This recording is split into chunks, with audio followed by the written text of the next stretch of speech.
Mr. Chairman.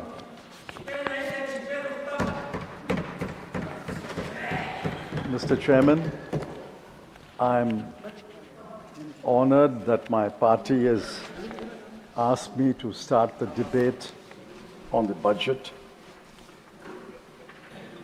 I want to first frame the scope of the debate. Under the rules and the tradition of this House, in a budget discussion, every subject, every ministry, every department for whom money is allocated and an appropriation is sought can be discussed. I think the House will agree with my framing of the scope of the debate. The first point I wish to make is the economic survey is prepared by the Economics Division of the Finance Ministry. A lot of people put on a lot of work and do a lot of research and analysis to prepare the survey. It runs to over 700 pages. The narration is about 450 pages, and the statistical appendix is about over 200 pages. I wonder whether the government and its key ministers read the economic survey. The most charitable view is that they don't care for the chief economic advisor. The uncharitable view is that while the chief economic advisor is bringing the government down to earth, what is happening around the country, I think the government and the ministers want to soar high and reach another planet as if we are not living on earth. There are a number of challenges listed in the economic survey. I'll take up only 4 challenges. Capital investment. For some years now, for almost 12 years, capital investment, gross fixed capital formation, is stuck at 30% of GDP. Net FDI in 2024-25 has collapsed to less than 0.09%. FPIs, foreign portfolio investors, are pulling out. Private investment, although companies are cash rich, is stuck at 22% of GDP. In this situation, where neither the public sector, nor the private sector, nor the foreign investor is investing in India, this government has cut capital expenditure.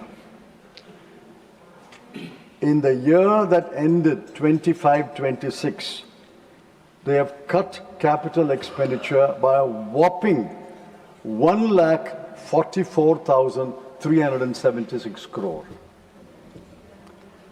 The centre has cut its capital expenditure by 25,335 crore, and what is worse is the state's capital expenditure, for which the centre gives advances, is cut by 1,19,041 crore.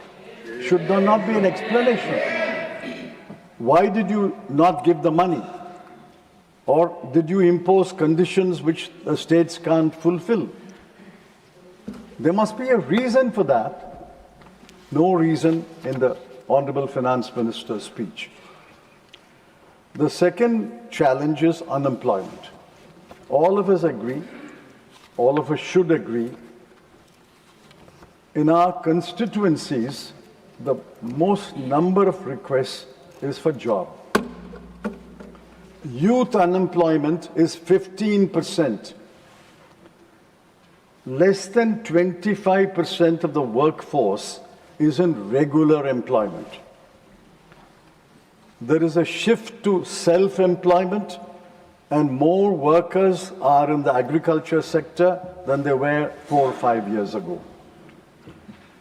Only in a country with 144 crore people, only 195 lakh, that is less than 2 crore, are employed in a factory.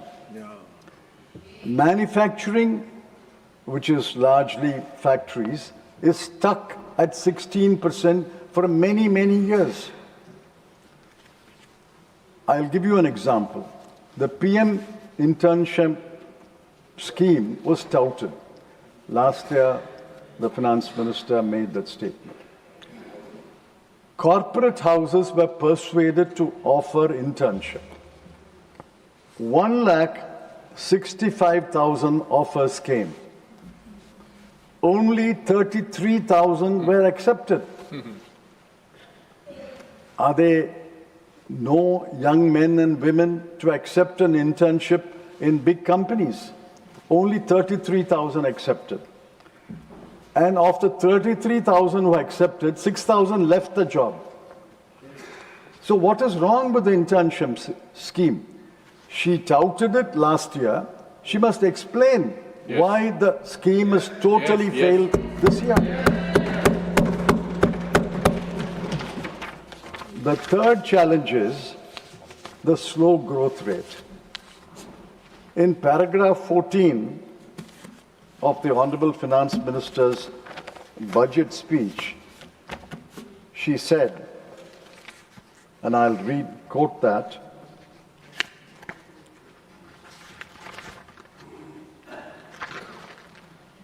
the Reform Express is well in its way and will maintain its momentum to help us fulfill our kartavya. The Reform Express is well in its way. Along with Vande Bharat and Tejas, they may even introduce a train called Reform Express. But the Reform Express is stuck. It's not derailed yet, but it is stuck. Yes, yes. Look at the nominal growth rate. The nominal growth rate in 2023-24 was 12%. In 24-25, it came down to 9.8%. In 25-26, the year which will end in a month, it's come down to 8%. Where is the Reform Express gathering momentum? Where is your bullet train? No bullet train is coming. You refer to the real GDP growth, real GDP growth.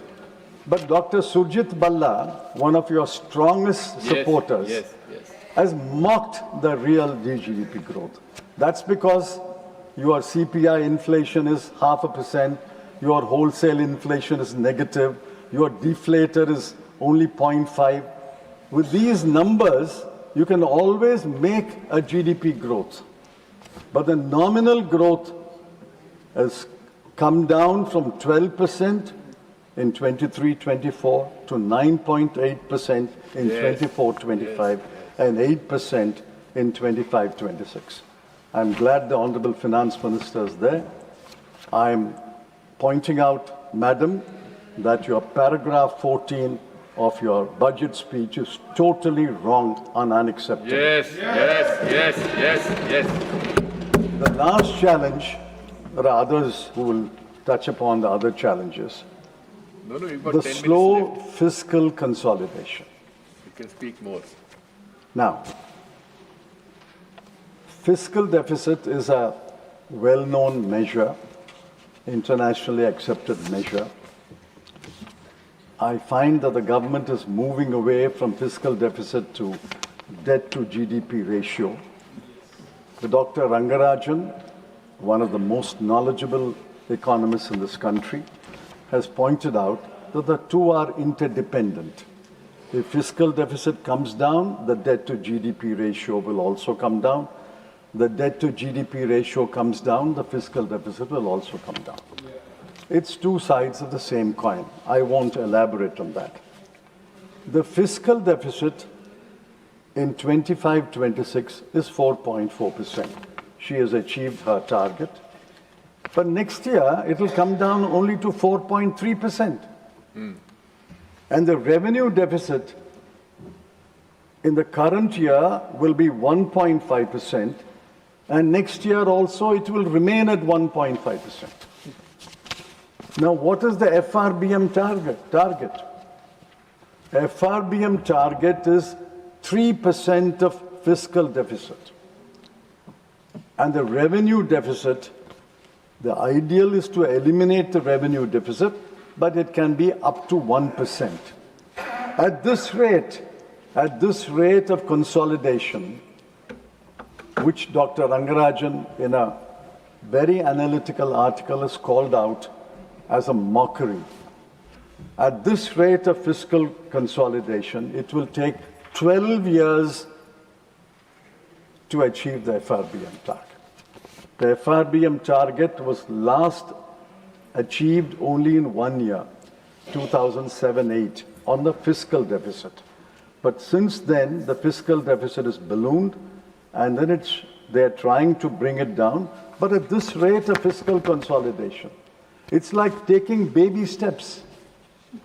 A baby steps will not allow you to run 100 meters or 1,000 meters race. And then what saved the Honorable Finance Minister, not because of higher revenues, but because of higher financial discipline, what saved her was she cut total expenditure by 1 lakh crore, and the RBI gave a dividend of 3 lakh crore. That is how it saved the fiscal deficit.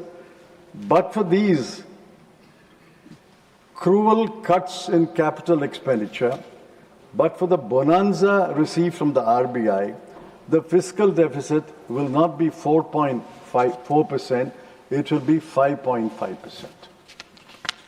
Other challenges listed in the economic survey will be taken up by my learned friends. Now I'm looking for the Honorable Mr. Shivraj Singh Chauhan. I'm the Honorable Mr. C.R. Patil. I'm amazed. Under one minister's charge, under one minister's watch, agriculture and rural development, there is a cut in expenditure of 60,000 crore. Shame. Agriculture has been cut by 6,985 crore.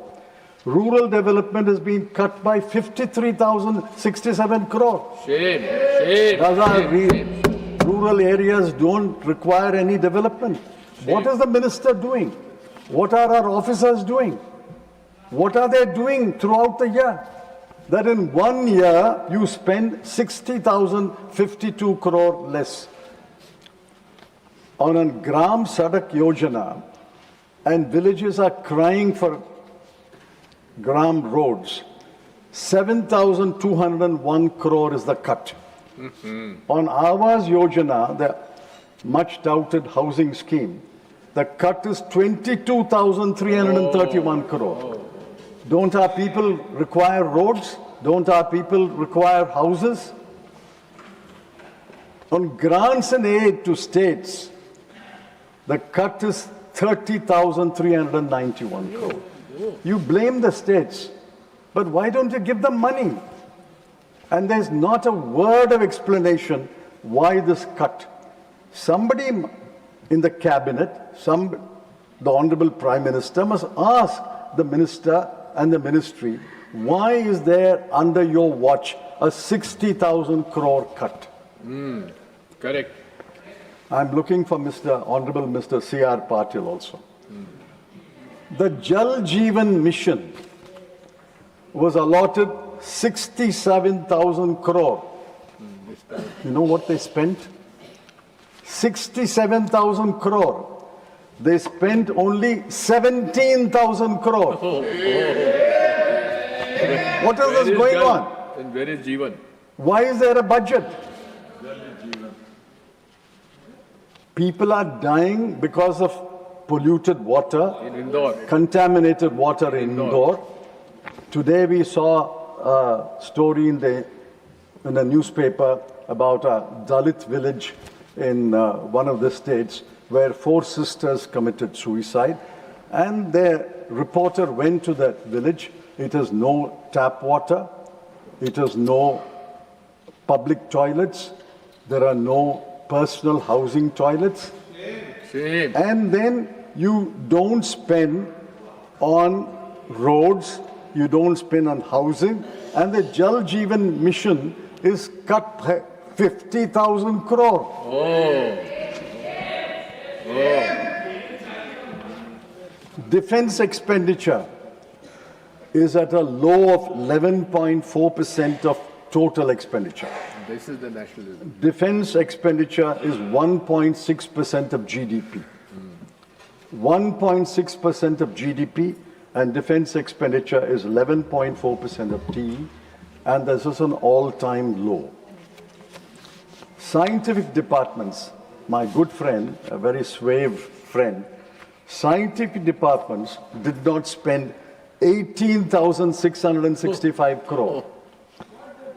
Urban development did not spend 39,573 crore. Social welfare was cut by a round number, 9,999 crore.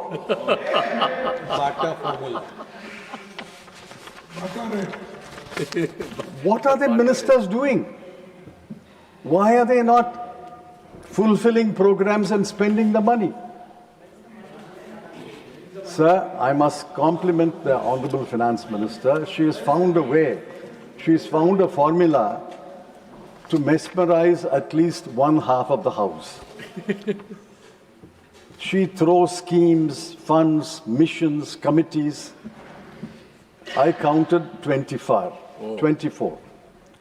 One half of the House applauded. But here is the situation. In Biopharma Shakti, she has allotted 10,000 crore in the next 5 years. This is already complete. This government has already completed 2 years. It's only got 3 years. How can it allot for 5 years? Be that as it may. Be that as it may. 10,000 crore for 5,000 years. She's optimistic. I congratulate her and wish her well for her optimism. 10,000 crore. Allocation in 26-27, 500 crore. Oh. Indian Semiconductor Mission 2.0. What happened to ISM 1.0? There's no mention.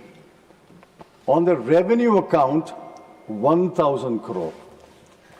Electronics Component Manufacturing Scheme, 22,919 crore has been expanded to 40,000 crore. Good. But the allocation is 1,500 crore. 3 dedicated chemical parks. At page 20 of the expenditure budget, there is a note which refers to the 3 dedicated chemical parks. But the outlay is 0. Oh. Scheme for container manufacturing, 10,000 crore in 5 years. At page 21, allocation is 0. National Fiber Scheme, Mega Textile Park Scheme, Mahatma Gandhi Swaraj Institute. I'm grateful that they remembered Mahatma Gandhi and they brought him back to a scheme. National Fiber Scheme, Mega Textile Park Scheme, Mahatma Gandhi Swaraj Institute. There are announcements, but where is the outlay? I couldn't find any outlay for any of these schemes. Champion small manufacturing enterprises, small and medium manufacturing enterprises. The allocation is 54 crore. How do you allocate 54 crore to champion SMEs? I'm afraid this budget is cautious, parsimonious, forgetful of the past year, Yes, dementia. and this will vanish. It has already vanished from the newspapers. Another minister and another deal is occupying the front pages now. The finance minister and the finance minister's budget speech has vanished. This is a forgettable budget which has been prepared by a finance minister who forgot her promises made in this house last year.